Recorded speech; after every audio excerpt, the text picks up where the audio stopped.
Warning, the Savage Nation contains adult language, adult content, psychological nudity. Listener discretion is advised. And now, the world's most exciting podcast, The Savage Nation, home of borders, language, culture. And here he is, New York Times best-selling author and National Radio Hall of Fame inductee, Michael Savage. Welcome to the Michael Savage Podcast. Well, the other day, you heard my first conversation with ex-Navy SEAL and great best-selling author, Jack Carr. He wrote some great books, including The Terminal List, and now his new book is really amazing. It's called Only the Dead. It's available now, and I really suggest you read it because I am reading it. It's astoundingly political. Remember, this is written by a Navy SEAL. He really knows his stuff. I want you to please listen to part 2 of my interview with Jack Carr, where he describes how he writes his best-selling novels, his views on the current political landscape, and more on part 2 of this remarkable one-off podcast. Share it with 5 friends, will you please? Thank you for listening. All right, so it goes to your novel, Only the Dead. I'm going to read a paragraph now. That his constituency supported not having to show identification to vote, favored his chances of retaining his seat. But one really never knew. Voting machines, mail-in ballots, ballot harvesting, no identification. Who would have thought? Certainly not his father, an old OSS hand in the Second World War. Lyndon was not about to say what he thought was obvious. If you wanted to make elections more secure, you would get rid of the machines and require identification to vote. A government-issued ID was required to open a bank account, rent an apartment, apply for a job, buy a car, travel on a plane, purchase a firearm, or buy a six-pack, etc. But there's no voter ID, and you get destroyed by Twitter mobs calling you a racist and a fascist if you call for voter ID. I know very well about that. Every time I call for voter ID, I was Hitler's grandson. I understand that. So I don't want to talk about voter theft and voter fraud, but I think it's pretty apparent that when you bring in 5 million illegal aliens and you don't know who they are, and we know most of them could be made to vote for the Democrats, if they wanted to, they can go cull and harvest their votes. So I can say, well, Michael, where's your optimism at the bottom of your pessimism with all of this going on? And, you know, here's the answer. I think America has a resilience still somewhere in it. I'm optimistic, Jack, and I'll ask you what you think. You don't sound very optimistic to me right now, but I try to, but I'm just glad that you are. You what? I'm just glad that you are, because I've been listening to you since 1995. I think is when I discovered you on the radio. Oh, tell me about it. Let me wallow in love, self-love. Yeah. And back then, you know, it was AM radio. There wasn't. I didn't have the internet existed in some shape, but in 1995, but not one where everyone was on and there were websites and all the rest of it. And I was just preparing to go into the SEAL team. So as I was working out and doing what I could back then, in a time when you just looked at some old videos that you could get in the back of Soldier of Fortune magazine of Bud's training that they're doing in Vietnam. There was a couple of those out there, VHS and Betamax. I saw people climbing ropes and cargo nets and swimming and running. So that's what I did to prepare. I climbed ropes, did a lot of sit-ups, did a lot of push-ups, did a lot of pull-ups. And during those times, I would listen to you on AM radio when you'd come on. I think it was it 3 p.m. back then? When were you? Where were you? What city were you in? I'll keep it. I keep it a little vague to Northern California. But oh yeah, I was on 3 to 6, then 3 to 7. There you go. There it is. See my memory. Look at that. Still got it. No, it's pretty good. But the music is what got you. It was the heavy metal music. Great bumper music. The heavy metal music drew a lot of young guys in who didn't give a shit about politics. Pardon me. They loved the music, and the Motley Crue attracted more people to my show than I did. I shouldn't say I get sued, but I would put out that energy, and it would come through the microphone. People would get moved by it. I have people say, the speaker vibrates in my car, makes me vibrate when you talk. Yep. No, there's definitely something about it. And, you know, that back then if you wanted honest assessment of what was going on in the world, you were that voice between, at 3:00 in the afternoon back in those days.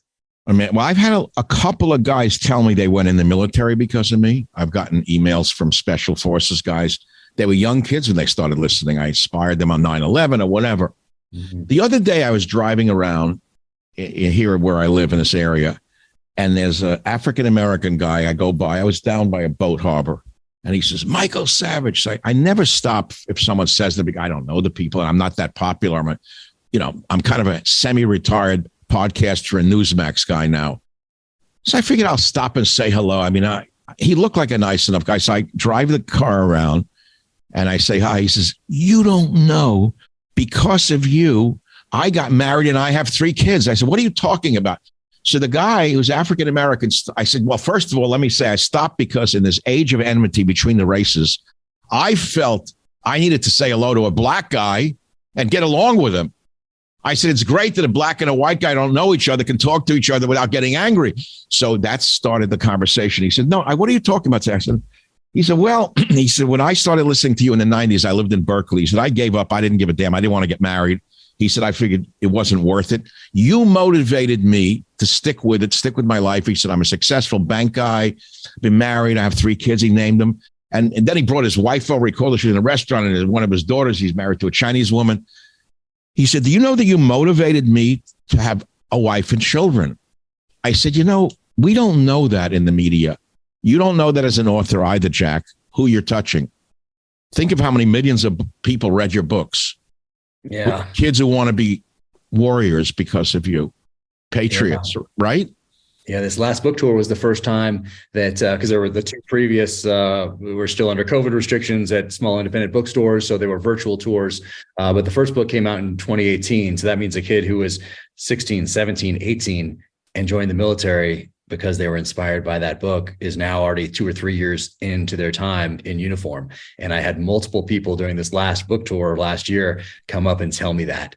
And, I kind of thought about it beforehand because I'd heard David Morrell, who created Rambo back in 1972, talk about that, going on USO tours or going to Walter Reed and visiting with people missing arms and legs, and them telling him that his character motivated them to join the military, and how he had to just, how to process that. And so I was prepared for it, but it still was really interesting to have people come up and tell me that and shake my hand and say thank you and all that sort of thing. And I just, thank them back for stepping up and picking up the torch and holding the line.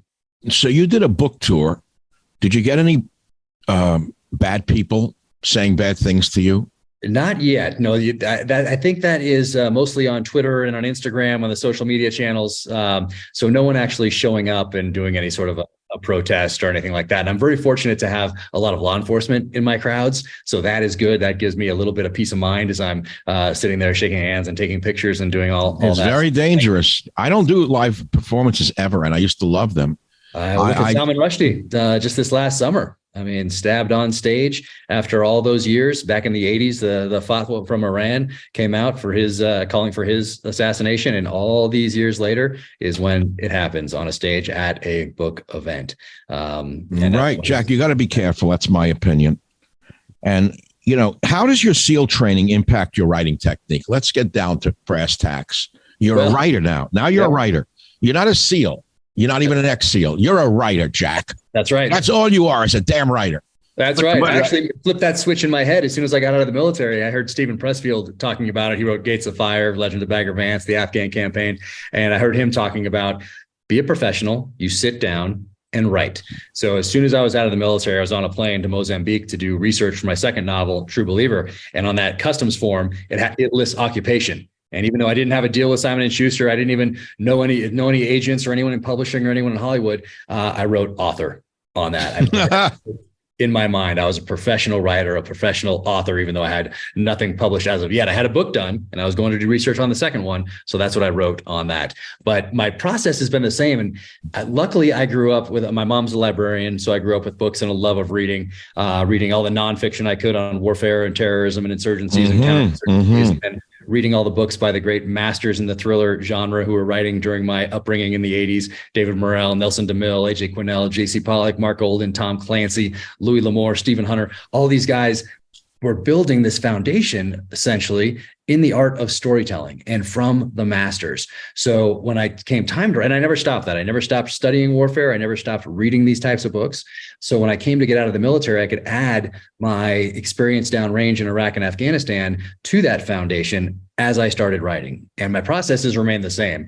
I start with a title. I start with a theme to keep me on track. So that first one was Revenge Without Constraint. The second one is a story of violent redemption. Each one has this theme that has to be tied back to, whether directly or indirectly, as I go about writing the story. Then I write a one-page executive summary and I read it and I say, is this worth the next year and a half of my life? And if the answer is yes, then I read it again and say, if somebody walking through the airport walks into Hudson News and grabs this book off the shelf for to read this, would they be willing to invest time they're never going to get back in this story? And if the answer to that is yes or probably, then that's my story. And I turn that into the outline, and then I turn that outline into the narrative. And I love absolutely. Yeah, but that's not your SEAL training. I think you were this way before you became a SEAL. Right. Right. This is not you after the SEAL training, correct? That's right. That's right. It's a foundation, and I'm building on that foundation. But who taught you to think logically? Was it your mother's librarian background? I don't think that taught me how to think logically. That gave me a love of reading and a love of books. I was very fortunate to meet an Army Special Forces sniper in the early 90s who was the first person to really talk to me about thinking logically. And I feel extremely fortunate to have run into him. He certainly changed the course of my life as far as how to evaluate things and think of them and apply common sense to problem sets, which is something that Karl von Clausewitz, who wrote On War, says is the most important attribute of a battlefield leader. George Marshall said something very similar during World War II. So I think it's just looking at something logical, figuring out that process, and then eventually sitting down and doing it. Because today you can look at how to do something essentially till the end of time with all the information out there on the internet. Eventually you have to sit down and you have to execute. You have to start writing. So yeah, and in the age of Twitter, I don't think there are going to be too many authors in the future, because people get it out with, a few characters, illiterate characters, no punctuation, no sense of organization, and the horrible thing about social media, which I'm on and I've come to enjoy, and I spend too much time on it.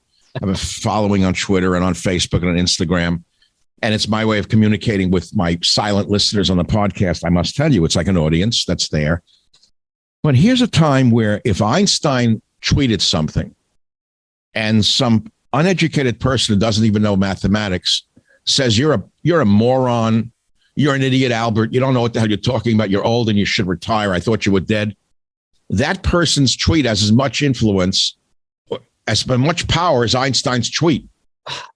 It's remarkable. And obviously this tool called social media can be weaponized, but just think, we don't even have to go back too far. Let's go back to 1995 and someone heard you on the radio and wanted to tell you how much they despised you. Well, they were going to have to find out their radio station. They're going to have to get the address. They're going to have to write the letter. They're going to have to address the envelope, put the letter inside. They're going to have to put the stamp on it, take it to the mailbox, mail it. It was going to have to get to the radio station. It was going to have to go up a couple levels to get to an editor or a producer, who's then going to have to read it, read one line, and probably say, this person is insane, and crumple it up and throw it in the trash. I had boxes of those. We used to save them. We used to save them, the craziest letters of all time. Oh, that's fantastic. That'd make a great book. You should publish those. I don't know. We threw them out. It's sad.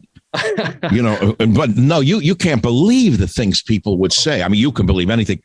But the point I'm making with you is that how many people are going to take the time and to even learn how to write, let alone not only write a novel, they can't write a whole page. Yep. And they're being programmed to think in terms of 15-second sound bites. Right. So how many people are going to read a book anymore? I mean, your books sell very well, right? So there's a big readership, but they're mainly older people who read books, correct?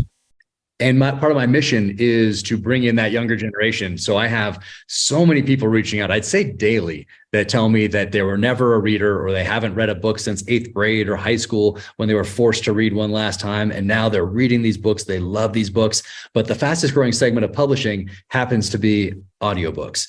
And I think it's a very natural gateway drug, for lack of a better term, for people to start reading again, because they listen to a podcast. It's very popular because we're having a conversation between the two of us. Yes. But there's a third person in the conversation, and that's the million other people who are that third person. So it's very powerful. But same thing with so it's a very natural thing for people to do, to then make that transition to the audiobook. So with the audiobook out there, and I have a great narrator, Ray Porter. He's at the top of the pyramid as far as narrators go. And I got very fortunate that he said, but yes. You don't read your own books. No. I never did. Professionals. Leave that to the professionals. I never did, even though people would say we're buying it because we want to hear your voice because you from the radio. After all, I wasn't a visual personality. I didn't have the patience to read my own books. It's excruciating to read a book. It's tough. It's tough. I read the foreword to a new edition of the Terminalist that talked about how the show came to be, and we put some photos in there from the set, made a special edition, and it was something I'd written 2 weeks prior, and I'm reading it now. It's only 5 pages or something like that. It was extremely difficult. And that's without the accents, and that's without pronouncing all the names and all the other things that go into being a narrator. But my narrator is a Shakespearean trained actor and is just a fantastic guy. So I got very lucky with him. But I understand how people would want to hear your voice if you're reading on a nonfiction book. I completely understand that. Very hard to do. Michael Savage, a host like no other. So here's another great paragraph from Jack Carr's Only the Dead that I underline. And I want you to know, I underline that. Oh, my goodness. Thank you. Oh, no. I sit in that chair and I make notes. I underline. What's interesting is how much political stuff there is in this novel that you can extract and turn into something else. But so this guy said, I don't know which character this is. Spare me, Congressman. This isn't about censorship. It's about misinformation. Ah, yes, misinformation. Well, for posterity's sake, he said, once a government is committed to the principle of silencing the voice of opposition, it has only one way to go, and that is down the path of increasingly repressive measures until it becomes a source of terror to all its citizens and creates a country where everyone lives in fear, unquote. Well, that was Truman. Is that a true quote from President Truman?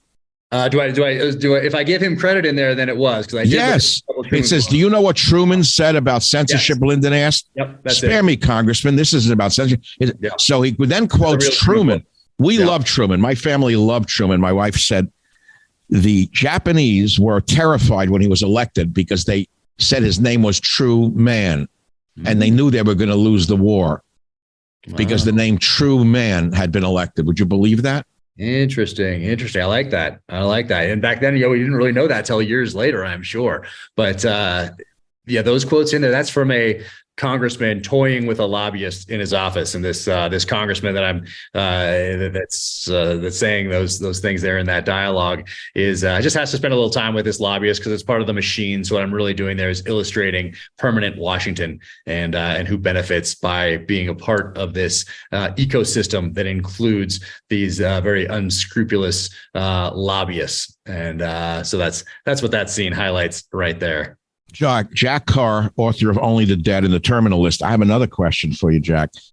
You mentioned in passing very quickly all the authors you read when you were younger, including Tom Clancy, right? Mm-hmm. I happen to know the man who wrote most of the Tom Clancy novels, Jeff Rovin. He's a friend of mine. And Jeff worked with me on some of my books, by the way. Really? So how does he know? I mean, Jeff, I got to introduce you to Jeff. Maybe you'll use him as a ghost from our part, right? I don't know. But Clancy admitted, Clancy acknowledged Jeff was his author of most of his novels. And Jeff and I have done podcasts together as just two guys talking about world events.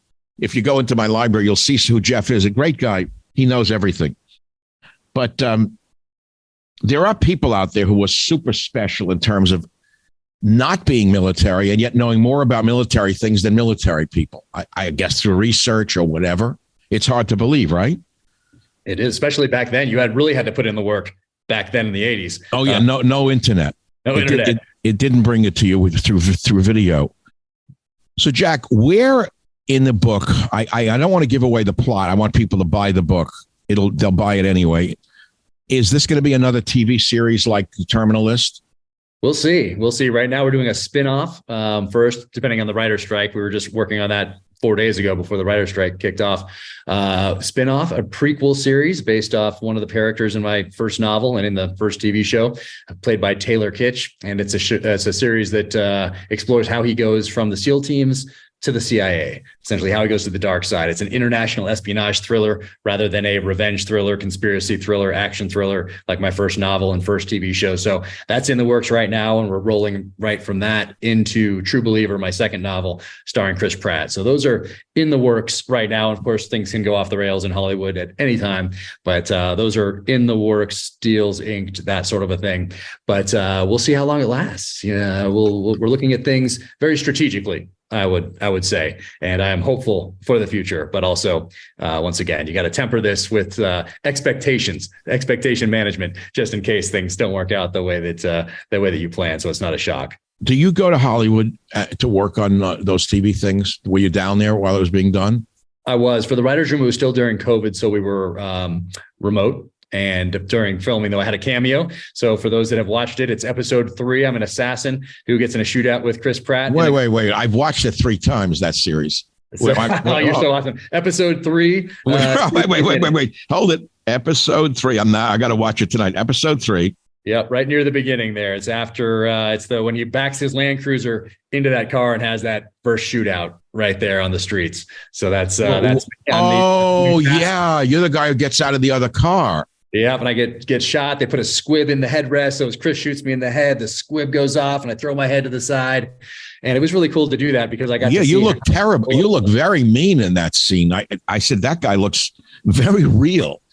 I guess you were very real. It was a blast. I wanted to do the car crash, but then after I actually saw it, I was like, okay, I see why they didn't want me to do the car crash. Because even though it's just a fender bender, that was a hard hit. And the guy who stunt doubled me is Mick Rogers, a legendary Hollywood stuntman who doubled Mel Gibson in Lethal Weapon, jumping off with that businessman handcuffed to that guy. Jumping oh, my God. In Lethal Weapon. So that's the guy who got to double me. And it was an honor to spend some time with him. But I got to see how they put bullet holes in windows and glass. And that was pretty interesting. They take a metal straw, a little cylinder, and they have them hidden just under the dash with a little ball bearing inside. And as someone's shooting in or you're shooting out, there's a person over on the side with a little like iPad type of a thing who's hitting the button and shooting those ball bearings into the glass from the inside of the car. Mm-hmm. And it hits and it makes it splinter to make it look like a bullet hole. And so I had to wear my glasses to make sure that, I didn't get glass splinters in the eye. But it was really cool to see how they did that sort of thing. Was that filmed in a studio or in the streets of LA? That was in the streets of LA. I remember that's a restaurant scene. Your character is eating with the Asian lady. Yep. And suddenly he says to her, get up, and blah, blah, blah. They run out. That's it. And he's being pursued by the assassin. Right. It was a great scene. Where the EFP goes off. So the improvised explosive device, that's in the streets of LA too. That wasn't a soundstage. And there's the Mercedes G-Wagon that blows up and essentially we built I probably shouldn't say this. Everybody from the ATF just earmuffs. We essentially built an IED, like a real IED. And for that scene. And it was really cool. Navy. You don't even have a boat anymore up there in the mountains, do you? No, I wasn't really a boat guy in the military. I spent, I think, 11 days of sea time. That was doing shipboarding operations in just off Iraq when the UN oil embargo. So why do they call them Navy SEALs if a lot of what you do is on land? Well, sea, air, and land is what it stands for. Okay, got it. Supposed to be proficient in all of those. But you guys started as frogmen in World War II, right?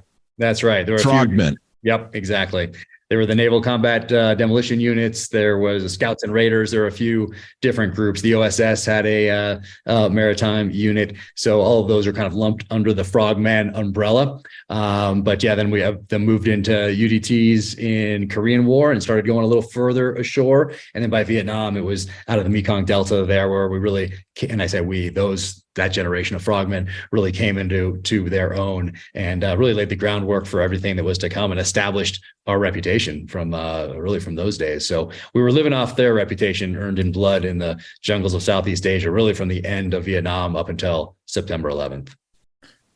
Well, the training that you show in the terminal list is so severe with the log. What's that with the log thing? What is that log? Is that really used? It's called log PT, and they really get creative with ways to get people to quit. And essentially that first phase of BUD/S training is just showing the instructors that you have that mental fortitude that they're looking for, that grit, that kind of intangible that you really don't know if someone has until you put them through a crucible. I mean, they won't break no matter what you do to them. That's right. So that's the first phase of BUD/S, and then you go into the second phase, dive phase, where we want to make sure you're comfortable in the water, and then third phase, land warfare phase, where we want to make sure that you are safe with explosives and with firearms. And then you go on to your graduate level training after that in SEAL qualification training. But that first phase of BUD/S is the one where you just prove that you have what it takes to be there. And Hell Week is a part of that, where you're essentially awake for the whole week. But those logs are a part of it, and that's where you get your 80% attrition. The Savage Nation. It's Savage on Demand. I have to ask you this, the guys who jump out of airplanes, you guys do that too? Oh, yeah. You do? That's part of your training? That's the air part. Yeah, the sea, air, land. That's the air part. But what about this thing about, what is it, low altitude, slow opening? What is that? So there's high altitude, high opening, and there's high altitude, low opening.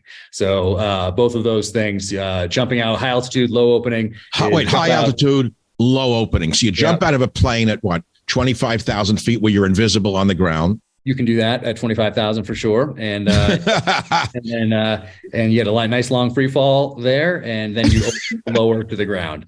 How does a person not faint as they're falling through the air with no parachute? It's pretty exciting. It's I don't think there was a time when I would have fainted up there. I like the flying. I don't like the jumping. I like the flying around part. That's fantastic. What do you mean? The jumping is more terrifying than the floating? Exactly. Once you're out there, you're out there. Not much you can do. I love it. I love flying around. That's fantastic. But then it comes to pull. When it's time to pull that chute, that's when I get nervous again, because that's when you're like, okay, this is either opening or it's not. And if it doesn't, then there's a whole bunch of other procedures I need to go through to try to get my reserve going or try to untangle this chute or whatever I need to do. So it's so there's not a time up there when I was ever really relaxed, but you're in the moment, which is wonderful, because there are very few times in life when you're actually in the moment. And when you're about to jump out of a plane, a C-17 or whatever it is, when you're on that ramp, that's one of those times. Something similar at the top of a rapid as you're about to drop in a kayak or something like that. That's very similar, because you're not thinking about, did I leave the iron on, or what should I get my wife for our anniversary? You're just very in the funny moment, and you're in it. So, and then high altitude, high opening is jumping. I described this in my third novel, Savage Son. You jump out, pull pretty quick, and then you can fly, depending on winds, for a very long time with the chute open. With the chute open. So you can travel a great distance like that to go across a border or whatever. How the hell do you navigate at 25,000 feet? How do you navigate? I'm sure there are YouTube videos on it, but you have an attack board very similar to what you'd have underwater, navigating underwater. With a compass and a GPS and a very small chem light. Then you stack, so you have a main navigator and you're following that person, but you have a backup also just in case. So similar to navigating underwater, where you have the same thing, a compass. You have a little stopwatch, so you know that for a certain amount of time, certain number of kicks at a certain heading, you're going to go this way, and then you're going to go this other direction here at another heading for another 10 minutes, 15 minutes, or whatever it is. Work your way into a harbor to either put a mine on a ship or to board that ship and take it down and do a hostage rescue or grab some bad guy. Well, that's pretty fascinating. It truly is. And I see that your background and your training hasn't left you. Your mind can still go there, right? It's all part of the foundation, just like anybody else's foundation in any industry. But how old were you when you went into the military? I was 22, but I wanted to do it since I was age 7, specifically as a SEAL. Before that, I knew I was going to join the military. My grandfather was killed in World War II. He was a Corsair pilot, which was the plane that had the gull wings that would fold up. Oh, he flew the Corsair? Oh, my God. The carrier-based, blue markings, gorgeous airplane. Yep, it's really a beautiful airplane. He was shot down in combat?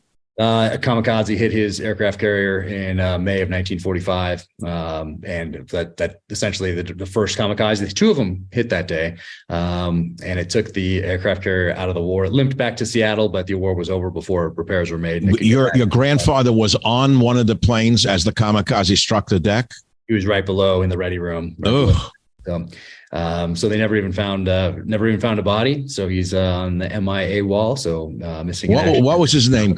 What was his name? Well, we'll keep that too. Well, I like to keep some of the family stuff. Okay. No, I thought it was something you'd be proud to tell us. I'm definitely proud of him. And I see. It's the other side of the photos, family. I have his medals. I have his Marine Corps aviation wings, picture of him with his plane and his squadron, the silk maps that they used to give aviators back then, because if you had a paper map and you hit the water, it would disintegrate, but a silk map would just get I never knew of that one. Just get wet and it would still work. So it's so I had all those things growing up. Those were the only touch points with that generation, because there wasn't a Facebook group where you could go go and look for someone who served with his father or anything like that. So those guys just came home and got back to work. And so a little different today, where you can reach out and find people and that sort of a thing. But it's interesting you'd mentioned that about your grandfather. I know your time is short, but I got to tell you this story. I have a friend who will remain unnamed. So he has a 14-year-old son. He's an older guy, got married late in life and had children.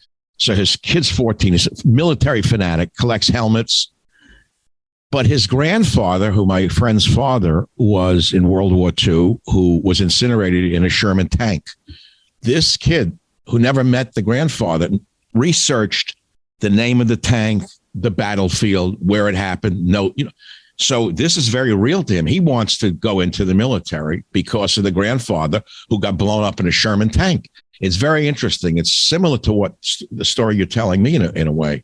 Yep, certainly is. And there was our touch point with that generation was really through popular culture and the medium of movies. And there was a television show called Black Sheep Squadron back then. I remember. Starring Robert Conrad portraying Pappy Boynton. And so my dad and I would watch that together. So I knew I was going to join the military from a very early age. Was your dad a military guy?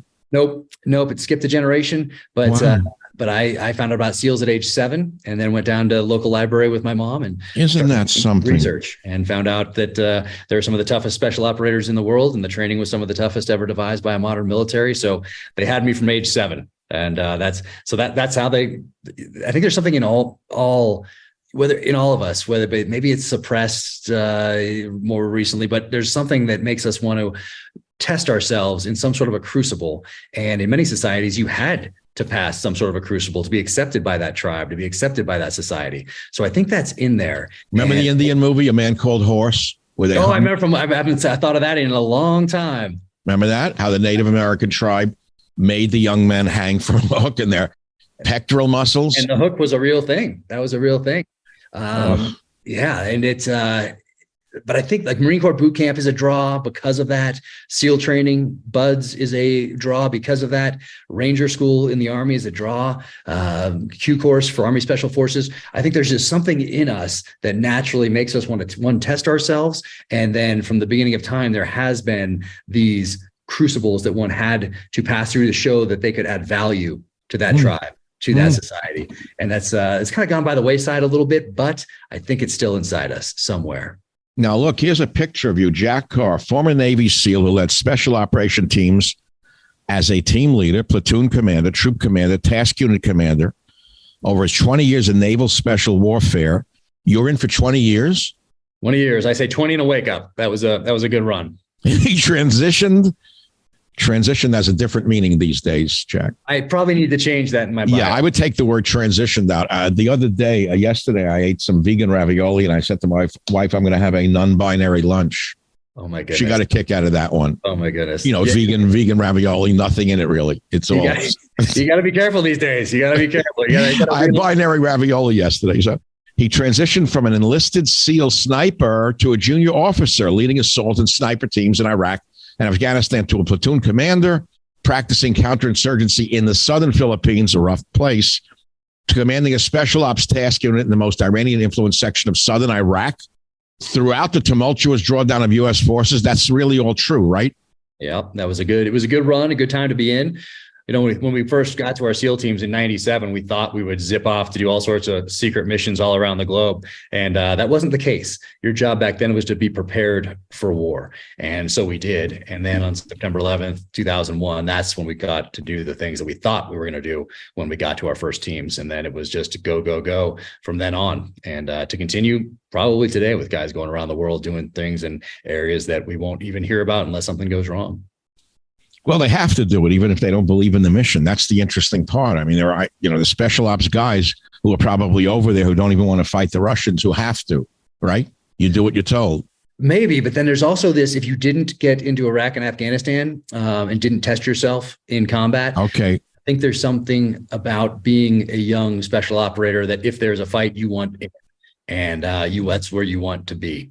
So I feel like it was that way with my generation of operators, and I would assume that it's the same way here, regardless of what's happening at those senior levels, as far as the decisions as to why. Navy SEAL James Reese. Navy SEAL James Reese. That's the character. That's not you. You're Jack. Now, is that the same James Reese who's in The Terminal List? Yes, so it's the same character, continuing character. This is the 6th novel. So he's a continuing character. It's a continuing character. So he survived The Terminal List, and now he's in this one. Was he in all your other books? Is he in all the books to date? Yep. But I do have a nonfiction coming out in a year and a half. Wait. True Believer #2, Savage Son #3, Devil's Hand #4, In the Blood #5. He's in all of them? He's in all of them. Yep. Oh, wow. Yep. He is the continuing character. And those are all the books to date, but I'm in the middle of writing a book on the 1983 Beirut barracks bombing in Beirut, Lebanon. Oh, my God. That was a horrible day.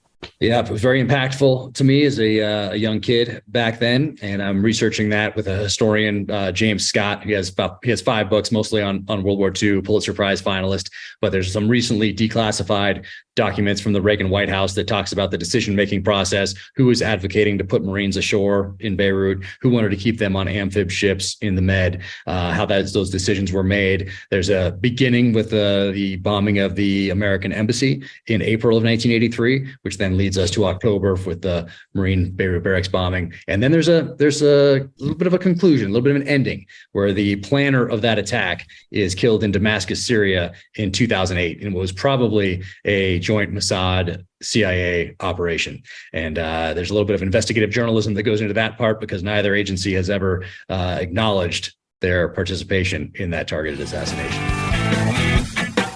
The Savage Nation. It's savage, uncut, unfiltered, and raw. Jack, I'm reading here, writing what you know. A major piece of 2019's True Believer focuses on Carr's protagonist in Mozambique, helping shut down a poaching ring that has ties to terrorists. This is very close to my heart. I've given some money to anti-poaching groups for elephants. You say elephant to me. A piece of me wants to kill one hand and cry on the other. I see these gorgeous creatures with their tusks cut out, left to die while they're still living. I cannot believe human beings. But then these are the same human beings who would do that to a village of people. To them, an elephant is nothing, right? Well, it's elephant, and it's really the rhino is the one that is so valuable, particularly in Asia. They think that the horn of the rhino, which is essentially the same thing your fingernails made out of. They'd never heard of Viagra? They like some of the more ancient remedies, apparently. But it sets in motion this entire illegal syndicate that works its way all the way from that end user in Asia all the way back to some sort of a hunting preserve or a nature preserve in Africa. So some of the last rhino left on Earth are on these preserves, and luckily there are anti-poaching units out there protecting them. Because without those anti-poaching units out there, and I went over as part of this book to that second novel to help train up those anti-poaching units, because they'd just gotten some weapons that I'm very familiar with and got to go over there, do a little bit of teaching, but mostly learning, because guys in those anti-poaching units were getting a little older. So a lot of them had caught the tail end, even of the Bush Wars, came home. Now they have all these, well, they grew up tracking to get food to feed their families. Then you mean the indigenous African people? Yep. The trackers. And they would, so they tracked animals for food. Then they tracked humans in the Bush War. Then they came home, and a lot of them didn't have jobs. So they were scooped up by the National Police Force to essentially become that version of their version of a CSI. So then they start adding this psychology to it in an urban environment. And then they kind of aged out of that. And a lot of them have been now hired by these anti-poaching units or by these hunting preserves or nature preserves. But a lot of those salaries are paid by private donations, so like yours, to help. Are they actually saving the rhinos? I mean, is it a losing battle is the question, and I don't know the answer to that, because they're saving some, right? Yes, they're certainly saving some, and they're slowing it down. They're slowing down the extinction of that animal for sure. But if there's a demand in Asia, that's going to drive that whole syndicate. And it is a quite robust network. There's no doubt about that. Well, we're concluding our incredible interview with Jack Carr. I've waited months for this interview, Jack, and the novel is Only the Dead, which, of course, I recommend highly because I've been actually reading it. I'm not one of these people who say, read the book, but didn't. As you can see, I really underlined your book. Thank you so much. I really appreciate it. I underlined it. When you see those underlines and those Post-its, you know the guy really read that book. I know. I do. That's what I do on my podcast too. I always go in and I put those yellow stickies just like you do, and I do the highlighting and I follow up with people on things I'm interested in hearing a little more about. Jack, before you go, you did tell me you're a little pessimistic about the future for your children. And I understand this as a young father. I get it. I'm an older father. And you're not the only one who sees a very dim future for America. I'm coming up with, beneath my pessimism, there's an optimism. It's a good line, but it's actually true. I have to believe that. What I'm trying to get across to you and everyone else listening, which is, unless we believe it, we're not going to manifest this future for ourselves. It's like when you jump out of that plane into the darkness, you're believing you're going to survive and land on the earth and not have anything broken, right? But if you start envisioning that you're never going to make it to the ground, or when you do, you're going to be broken, you'll die, you're going to die, and you'll panic and fall, and that'll be the end of it, right? It's guys like we have to give the generation hope that they can survive this. I'm telling you, Jack. I appreciate that. No, Jack, we got to get you back in gear here. I've been trying to figure out a way to kind of frame things, and that's extremely helpful. I'm going to take that going forward. I'm going to tell my wife tonight when we have a little wine on the couch when we get everybody to bed. And I think, if you can't be optimistic about the future, then you can't manifest that future. Right. It's for any other reason. That's one to be optimistic about. I like that. I'm going to take that. You changed the direction of my life this afternoon. Okay. Really appreciate that. Jack, come on. You're a warrior. And what happens is you're living alone without other warriors around you. You're hanging around with soft Hollywood guys, soft editors, and you don't really have anyone saying, come on, get your act together, Jack. It's not that bad. I like it. No, I appreciate it. I'm telling you, you're the right stuff. I'm just an old guy who's a podcaster and a former radio host. I'm not a military guy, but I actually think that we're going to save this country. And we've got to send the energy out to everyone listening to this podcast that it's bullshit. It's not over. What are you talking about? That deluded old clown in the White House is going to end this country and the psychopaths around them? Never. It's never going to happen. And here's the last question, Jack. How can we really believe that the entire leadership of the CIA, the entire leadership of the FBI, the entire leadership of all the intelligence agencies really want to destroy the country? I don't believe that. Yes. So look at that they certainly give us a lot of reasons to believe the opposite. They certainly go out of their way to make it seem like they do, if that makes any sense. Look at this letter with 51 people. But when that Clapper and the others said that, I knew they were full of crap. And that's 51, is that right? I know, and they were leaders. I get it. That's pretty depressing. And then we have still documents from the Kennedy assassination that are not released, mandated by Congress back in the early 90s, that continue over both last two administrations. They keep coming up with, after a little visit from the CIA, oh, sorry, we can't release these things. And there might not be anything in them, but they're sure going out of their way to make it seem like there is. You really think so, huh? The Kennedy thing was not done by the guy in the tower? Well, it might be completely benign. There might be a couple of things, but why not release those so we can put this issue to rest? From a public but we could go all the way back to FDR, which is, did he let the Japanese attack Pearl Harbor? I heard those conspiracies as I was growing up, which is that he knew they were going to attack. They had intelligence that they were going to attack. And he let the Japanese attack Pearl Harbor because Americans were so anti-war that he knew unless we were attacked, America would never go to war. You've read that, right? Read that. Yeah, I don't know. I mean, it's tough to go back and put yourself in those shoes, but I can't imagine that, especially back then. But I mean, one never knows. It seems like you could accomplish that goal if you wanted to get to that end state, if you knew we had to go to war, and you're kind of putting some pieces in place that's going to put us in that position eventually. There had to be a better way, another way. Then what? Letting the Japanese attack Pearl Harbor and sink our Pacific Fleet? Right. Except the aircraft carriers, which were conveniently at sea. Right. So they sank the old World War I era battleships, which we didn't need anymore. Yeah, but if no one's been to, if you haven't been to Pearl Harbor, I highly recommend people get out there, spend some time. My daughter and I went out there with the Best Defense Foundation, taking 62 World War II veterans back to Pearl Harbor for the 80th anniversary commemoration events. Amazing. It's life-changing for my daughter to sit across the table from these guys and then help them in and out of their wheelchairs, get them to their room, make sure they were taking their medicines, going to these different events. She got to hear from a guy named Jack Holder, who just passed away recently, and he was working a mechanic at Pearl Harbor. He watches these planes come down. He's on the airfield, watches them dive. He takes some of the first rounds in the airfield of the attack on Pearl Harbor. He jumps into what was then a sewage ditch, jumps up. It's now just, he took us to these places, shows us the runway that they left. They left the bullet holes in the runway and in some of the hangars. And then he ran to the edge of the water. He watches them bank, drop down, and drop the first torpedoes on Pearl Harbor. Then he went back, became a pilot of a PBY, which was a float plane that dropped torpedoes, went and sunk a Japanese submarine in World War II, helped sink a Japanese aircraft carrier, then went to the Mediterranean and sank a Nazi submarine.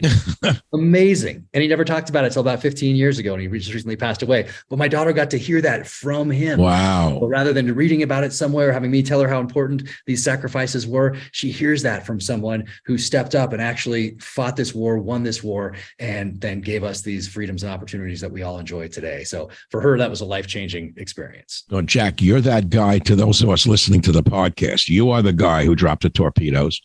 You're the guy who has to inspire us. You're the guy who can never, ever falter in your belief in this country and its survival, Jack. I got to tell you that we need you to keep the faith, baby, as they say. Well, I appreciate that. I'm going to have to work that line into my next novel there about keeping this optimism, because otherwise we won't be able to manifest this country's survival. I think I need to use that, and I give you credit in the acknowledgments for sure, because maybe I'm getting a little dark in some of these passages here. So maybe I did give you got to come visit San Francisco. You got to come to visit San Francisco and see what the city once was. I know where to go in the city where it's still beautiful. It's not all dark and horrible, you know.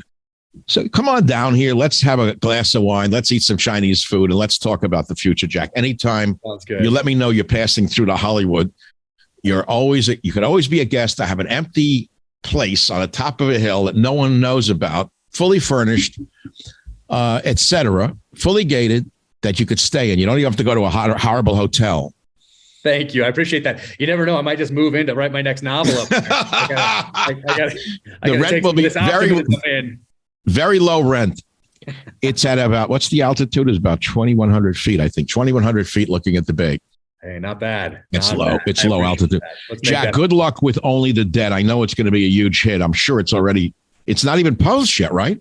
Nope. May 16th, it hits shelves, hardcover, ebook, and audiobook. So I got you early. I'm lucky. I mean, I was given a real honor here. Oh, the honor is all mine. Believe me, all those years I spent listening and getting those books as soon as they came out, I sincerely appreciate what you've done for the nation by giving a voice. Isn't that something? Teaching people to really think through things logically and be unafraid as well. So thank you for that. Well, beyond fear is no fear. Here we go. See, again, it's the same thing. Of course, we have fear. We have worries. We have doubts. And beyond that, there is nothing there. There's nothing there. At the end of the day, it's fate. After you've done everything you can do in your power to jump out of that plane, like you said, it's pure fate. It's blind faith at a certain point, right? Well, I started thinking about fate in Ramadi, Iraq in 2005 and 6, when anything could have been an IED. So very not tempting, but there's a threat of worrying about everything as you leave that gate to go and execute your mission. So you can either be looking around and be worried about that dead donkey over there, that pothole over there, or whatever it might be, or you can focus on the mission at hand and do the best job you possibly can for your guys as a leader or an operator. So I thought about fate quite a bit back then, and similar today. So thank you so much. I'm going to use this as the picture for the podcast. Jack Carr, Only the Dead, discussed by only the living. Perfect. Thank you so much for everything. Jack, thanks for being with us. I really appreciate it. A real honor today. I'll remember it a long time. Thank you so much. As will I. Take care. Bye now. Well, thank you very much for listening to today's podcast. I hope you've enjoyed it and learned something from it. We have about 400 other episodes available for you to listen to absolutely free. You can go back into our vast library of podcasts and listen to any one of them at any time. And remember this, if you want to listen to my podcast ad-free, sign up for the Savage Premium membership and get access to ad-free podcasts as well as some premium content from our Savage archives. How do you sign up for those ad-free podcasts? Please visit michaelsavage.com for a link. Again, thank you for your listenership. This is Michael Savage.